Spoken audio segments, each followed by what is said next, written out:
Assalamualaikum warahmatullahi wabarakatuh. Kami dari kelompok 4 akan mempresentasikan tugas dari komunikasi bisnis, yaitu dengan judul komunikasi lisan, dengan anggota yang pertama saya sendiri, Muhammad Abdullah, yang kedua yaitu Putri Indah Sri Anggraini, yaitu kemudian Naila Musbiatul Lala, yang terakhir yaitu mereka Muhammad Fernanda. Memasuki pada pembahasan pertama, yaitu apa itu komunikasi lisan. Komunikasi lisan atau oral communication merupakan saluran yang lebih banyak digunakan dalam bisnis, seperti dalam percakapan tatap muka, wawancara, pidato, rapat, presentasi, telepon, radio, televisi, berita, audio, video, telegram, televisi, dan lain sebagainya. Selanjutnya, kapan komunikasi lisan itu digunakan?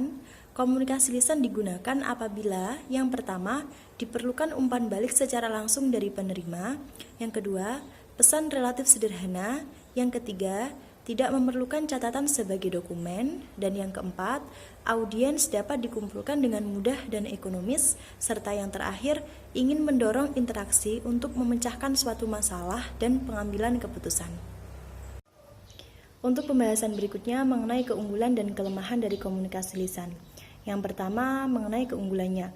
Keunggulan dari komunikasi lisan adalah yang pertama, pesan langsung diterima oleh komunikan dengan lebih cepat. Yang kedua, ditunjang oleh mimik wajah dan gerak tubuh yang akan memperkuat pesan yang disampaikan sehingga efektivitasnya lebih tinggi. Yang ketiga, umpan balik dapat langsung dilihat dan dirasakan. Selanjutnya mengenai kelemahan dari komunikasi lisan. Kelemahan dari komunikasi lisan adalah yang pertama, adanya hambatan teknis yang menghalangi secara teknik sampainya pesan seperti suara gaduh, mic mati, kurang pendengaran. Yang kedua, jika tidak diberi perhatian, maka kemungkinan besar poin penting akan hilang. Yang ketiga, audiens seringkali menilai isi pembicaraan berdasarkan penampilan fisik tanpa mendengar dulu apa yang disampaikan. Selanjutnya tentang berbicara dan mendengarkan. Secara garis besar, komunikasi lisan terdiri dari dua aspek, yakni berbicara dan mendengarkan atau menyimak.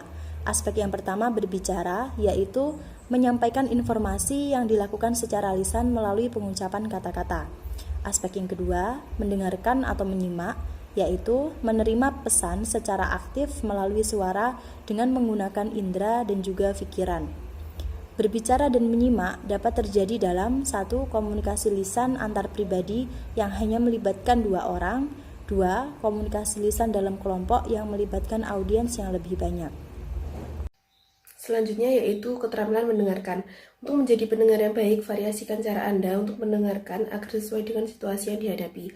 Yaitu yang pertama, mendengarkan isi adalah memahami dan menguasai pesan pembicara. Yang kedua yaitu mendengarkan dengan kritis adalah memahami dan mengevaluasi arti pesan pembicara pada beberapa tingkat logika argumen, bukti yang kuat, konklusi yang valid, dan implementasi pesan motif pembicara. Yang ketiga yaitu mendengarkan dengan empati adalah memahami perasaan, kebutuhan, dan keinginan pembicara sehingga Anda dapat menghargai sudut pandangnya terlepas apakah Anda mempunyai perspektif yang sama. Proses mendengarkan. Both and Deal 2007-57 5 langkah mendengarkan, yaitu 1. Menerima, yaitu menerima suara melalui indera pendengaran. Yang kedua yaitu menginterpretasikan atau memberikan arti dari suara yang dapat dilakukan menurut nilai, harapan, kebutuhan, dan sejarah pribadi. Yang ketiga yaitu mengingat, menyimpan dalam memori, yaitu buku catatan sementara dalam otak. Yang keempat yaitu mengevaluasi pesan dengan menerapkan keterampilan berpikir kritis. Yang kelima yaitu merespon, mereaksi bisa dalam untuk umpan balik, lisan, tepuk tangan, tertawa, atau diam. Baru kemudian mungkin bertindak berdasarkan apa yang telah didengar.